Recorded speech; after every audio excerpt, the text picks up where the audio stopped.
if I'm loving myself, then I shouldn't have a problem in loving you. Right. But if I don't care for myself properly, if I have self-hate, it's going to play out in some way in our relationship. Right. And having those feelings about yourself and then projecting that onto your significant other, that's going to limit you in some way, you know.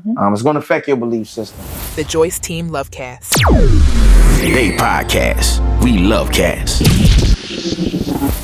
Yeah. You're now tuned in to the Joyce Team Lovecast. I'm Chris Joyce. And I'm Lucia Joyce.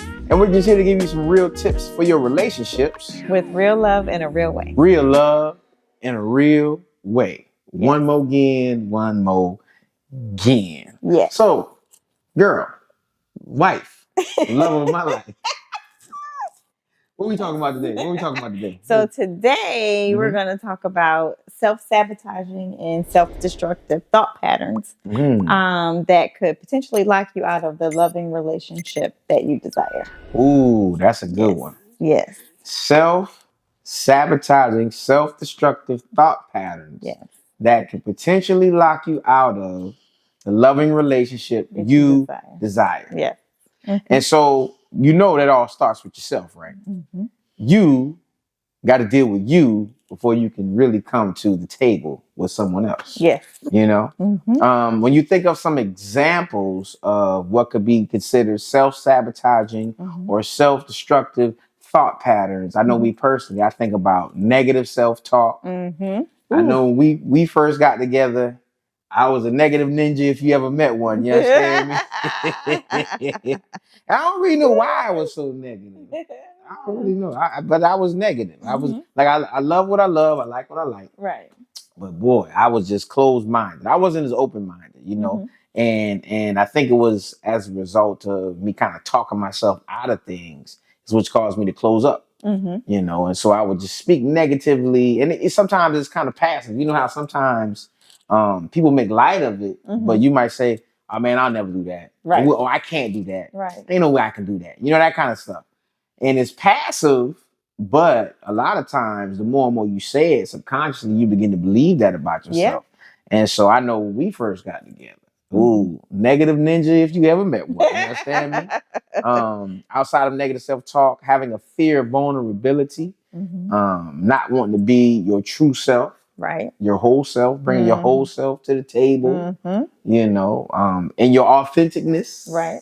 You know, which is very important to do. And just being real about who and what you're dealing with, who you are inside, not just on the exterior, right? Also having patterns of self-doubt, right? You know, not thinking you can, not believing you can, right? Not giving yourself the benefit of a doubt, you know. So what you're saying is that we have to break free from those limiting beliefs. We got to break free from the limiting beliefs.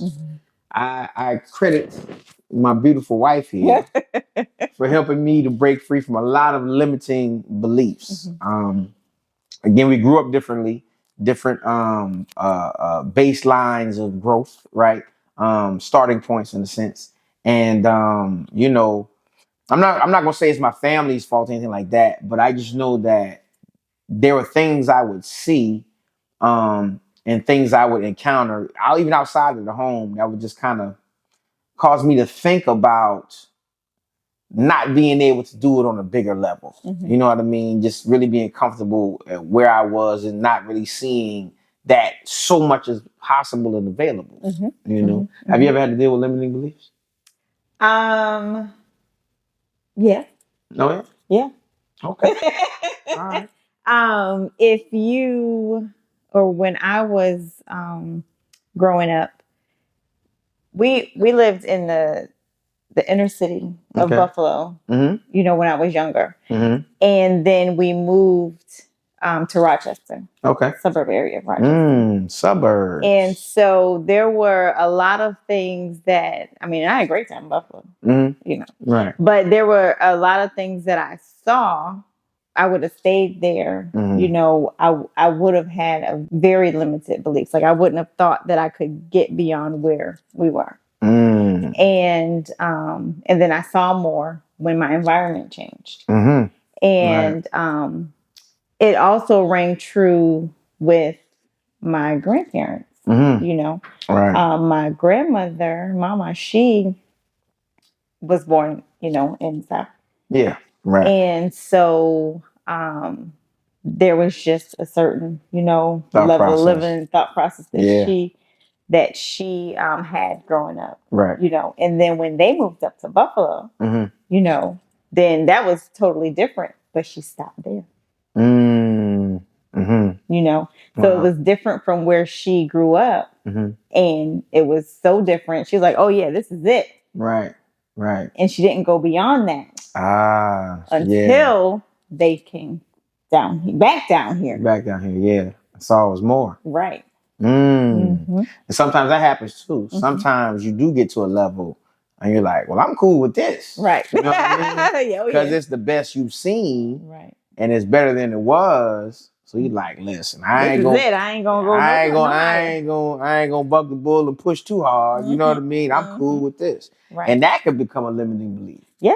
Complacency. Yeah. Right. Complacency can definitely be a limiting belief. Another a way of breaking free from limiting beliefs, or I'll say a root cause of having limited beliefs in a certain way, could be how you see yourself and the interaction with your significant other, meaning how I see myself is going to determine how I see you. If I'm loving myself, then I shouldn't have a problem in loving you. Right. But if I don't care for myself properly, if I have self-hate, you know, it's going to play out in some way in our relationship. Right.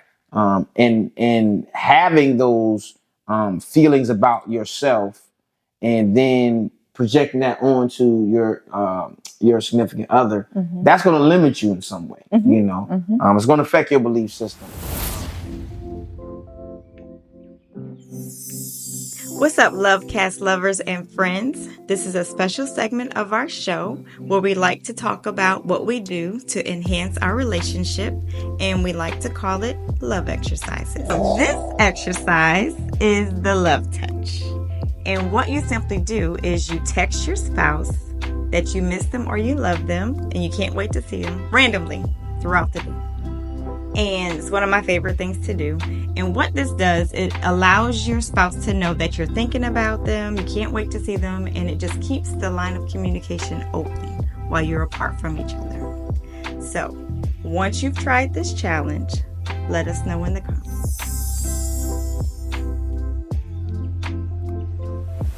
So how do we, I'll say it that way, how do we work on looking at ourselves in the best light? I'll say for me, you probably can't tell now, of course. And even when I was younger, because I'm like mega confident, you know what I mean? But I was only confident in what I was familiar with and okay with. Right. And it took you enlightening me on other things for me to become confident in most things, you know. So now, even if I'm not ultimately, what's the word? I'll give y'all an example. So we went to Mexico on for her birthday one year, right? And so I'm not really, I don't like heights. Well, I didn't like heights before, but I ended up getting over heights due to my job. However, there's a limit to everything. Well, at least I thought it was a limit to everything. So long story short, we went, it's not skydiving. What is it? It's zip lining. Zip lining, right? We're so high in the sky, you won't even believe it. So anyway, at the end of the zip lining, we had to ride some donkeys up the side of a hill to get back to the top of the mountain to get to the RVs, right? Mind you, on these hills, on the side of the mountain, there is no railing. You can see clearly over the side. And I don't know how high we were. We were in the mountains. Right. So nonetheless, she pushed me to a new level that day. of fearlessness. You I understand had me? some help. Yeah. She My pushed lovely me. cousin helped. Yeah. So she broke me out of some fear that I may have had in that arena. And long story short, just talking about limiting beliefs is how Yes. you see yourself, right? There would have probably been a time where, not only would I have not believed we could have went on a vacation like that or had an experience like we had. Right. I had to be open enough to say, hey, I may not completely see us doing this, but I'm willing to go through the process. I'm willing to try this with you. Right. Right. So being able to see yourself like, man, why not go zip line? That's right. Think out the box. Think outside of the box. Why not try something, different, Right. And again, going back to the self-love, loving yourself, which is allowing me to love you, how I see myself, being confident in myself, and even in areas that I'm not confident, being willing to try. Yes. That's really what I'm getting at. You know what I mean? I'm still not confident in riding no donkey up the side of no mountain in Mexico. You understand me? But nonetheless, I was willing to give it a try. You know what I mean? Willing to get outside of myself and give it a try. You know? So, well, anyway, so that was story time. Yes. You forced yourself to think bigger. Yes, I forced myself to think bigger. Now, the flip side of that, though, is some people who do have limiting beliefs, especially when they have a significant other.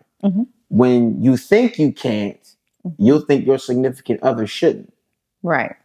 And that could cause friction. Yes. Because if I was to say, man, I can't ride no donkey on the side of the mountain, and you ain't going either. Right. You know what I'm saying? So I'm not only crushing my fun or me learning more about myself, I'm prohibiting her from having the time of her life and enjoying herself. Because if I think I can't, I don't believe she should. Right. Right? Even if you think about your life and pushing the envelope, going further in life, having thinking on the same plane, right? You know what I mean? If somebody's thinking small and their significant other is thinking bigger, that's going to cause friction because somebody's going to feel like they're being held back, right? And so a remedy for that is being open in the situation and being willing to try. You know what I mean? Because there's so much more out here in the world for you to experience, right? But if you, again, negative self-talk, negative thoughts about yourself, self-doubt, I can't, I'll never, I want this, I want that. You're right. You will never get to the next level. You will never experience what it feels like to be on the side of a mountain with a donkey and ain't no railing and ain't nothing but wind and sand and dirt and rocks. And I know it don't sound fun right now and it wasn't fun in the moment, but looking back, that was an amazing experience. Like amazing experience. You know what I mean? And it don't have to be that extreme, but you gotta have positive thoughts. Yes. Think positively. Gotta think positively. And when you think positive, then you'll think you'll be able to do more. And then that'll be a positive growth. Mindset. So you'll start developing you being positive instead of negative. Right. Like I can do this. So then you will go out and do it. Yeah.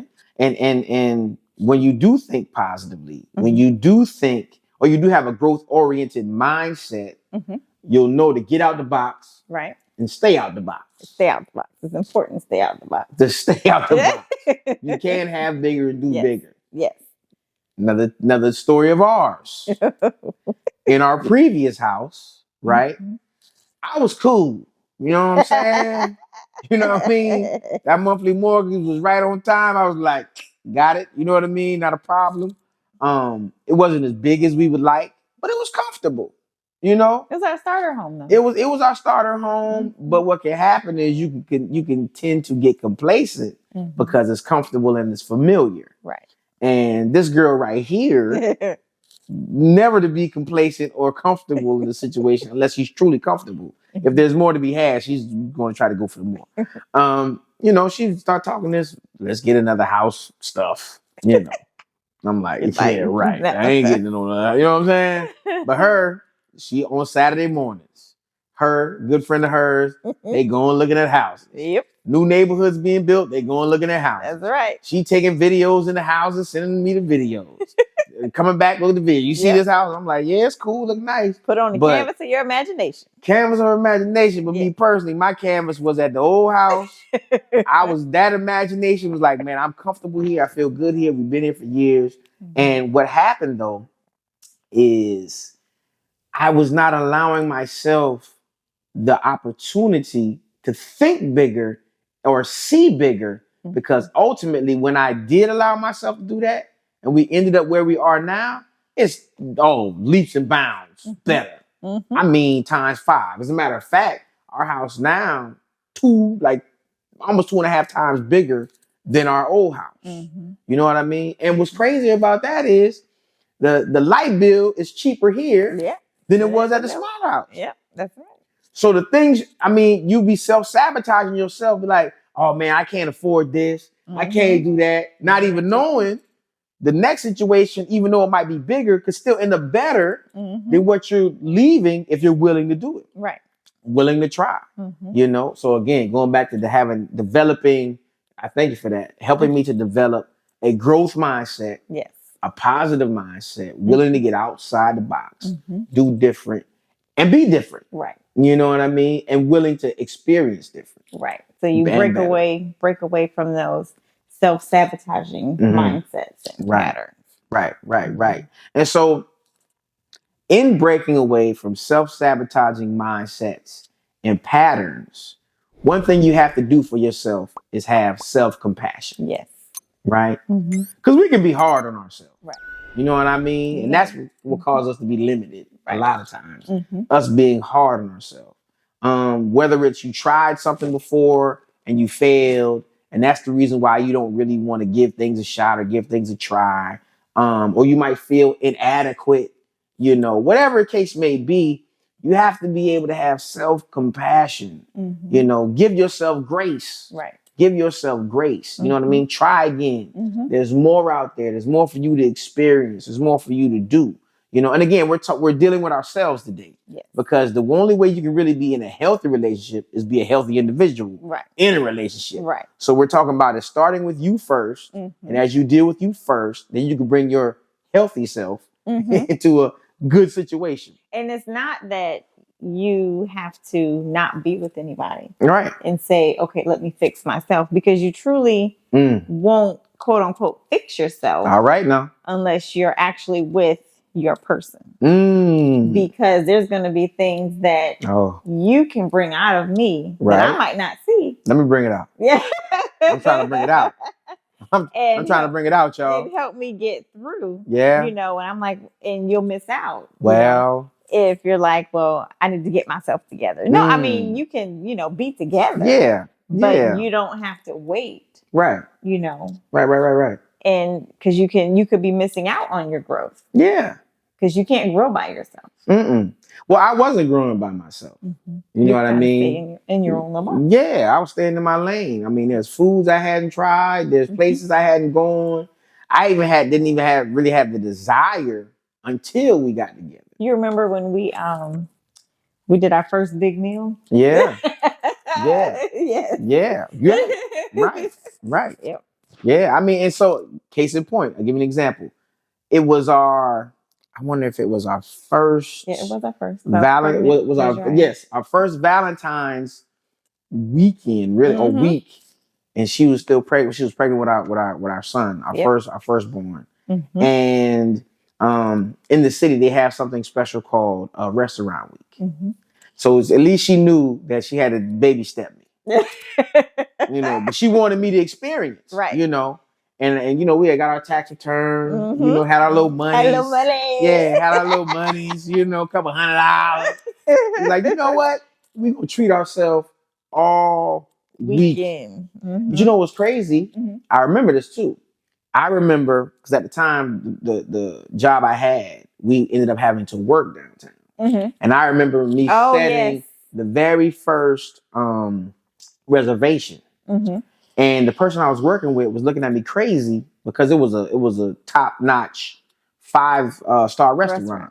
They're like, you eating there? I'm like, yeah, we eating here. Yes, we are. Let's go. And they're like, who you think you are? But I was like, I am who I am. You know what I mean? And I'm willing to experience this moment because who knows? I mean, because again, people be thinking like, oh man, it ain't gonna be enough food. You ain't gonna like it. It's snooty. It's ritzy. Not knowing we bouge. Yes. Yeah. We proud of it. Yeah, we got bougie taste buds. It is what it is, y'all. I mean, find your thing. You know, it is what it is. This episode of the Joyce Team Lovecast is sponsored by VO Marshall's Salon and Beauty Bar in partnership with Tracy Ellis Ross's Pattern Hair Care Products. Embrace the beauty of your curls with the What's Your Pattern campaign. Reserve your spot now by dialing 843-934-2037. Unleash the perfect pattern for your hair. But talking about finding your thing, learning how to accept your imperfections. Yes. Right? Knowing that, hey man, I'm gonna fix what I can fix and embrace the things I can't fix. Right. You know. That's what do you think about that? Yeah. I mean, what can you do if there's something that you just maybe don't know how to fix or just physically can't fix it? Right. You know, then you still love yourself and move on. Right. And that way you won't, get into I'm not good enough or I gotta wait, I just want to be by myself. I don't want to be with anybody because the person that you're with, they can help you get through. Yeah. Something that you know that you can't fix about yourself.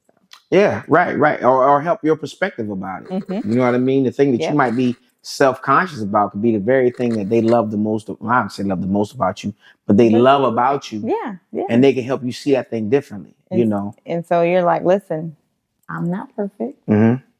Right. This is where I need help. Right. And that's a good point right there. You said. Because another point, as we get to wind this thing up, is being able to embrace vulnerabilities. Being able to embrace vulnerabilities. That's putting yourself out there. That's putting yourself out there. That's you don't saying, know what the person is going to say or think. Right. You don't know what's going to happen, but you're saying, hey, this is me. Right. This is me. I'm not perfect. And not only that, you're saying to your significant other, man, here's my blind spots. Right. And little do we know, our significant other, they literally can cover our blind spots, but they won't know what to cover if you don't tell them, hey man, here's my issue areas. You know what I mean? Here's how I see myself in this way, or here's what I think about this. I know I'm not the strongest in this or that.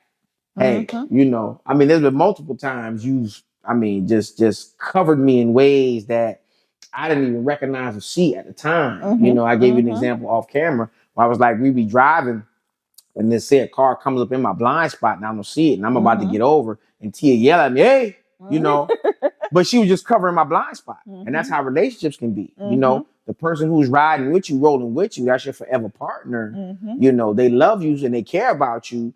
And so they're going to cover your blind spots. You know what I mean? They're there to help cover your blind spots. If you're being willing enough to embrace them and express and share your vulnerabilities.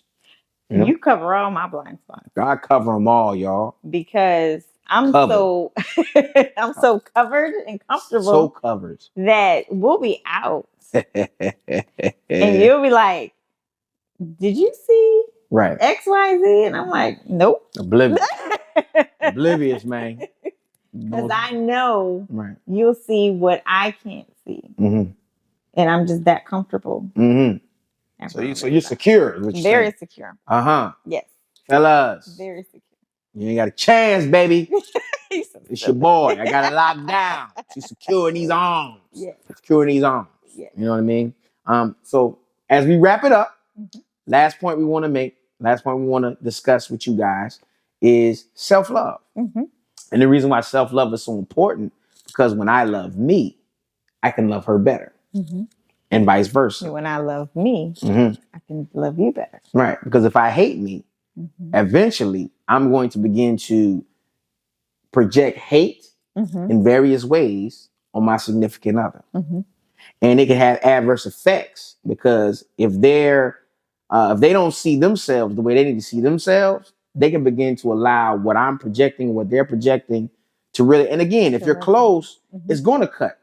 You know what I mean? So you want to make sure you love yourself, imperfections and all, accept yourself, imperfections and all, fix what you can and what you can't, embrace that. Hey, I got a gap in my teeth. It is what it is. You know what I mean? Yeah. Could get braces, but regardless of what I do or what I don't, I'm still cool with me. You know what I mean? And if I looked at it as if that was a hindrance, then I would be measuring myself by people who got closed gap teeth, you know what I'm saying? Or closed gap mouth, whatever the case was. I know I'm saying that wrong, but you get what I'm saying. You have to be able to look at whatever it is about yourself and love all of it. So that way, when you love all of it, you can bring it to the significant other and say, hey, I'm good with me. And the things I'm not good with, let me tell you. So you can cover my blind spots. You know what I mean? So hey, with all that being said, you have tuned into the Joyce Team Lovecast. I'm your boy, Chris Joyce. And I'm Lucia Joyce. Hey, thank you guys for hanging out with us today. We out.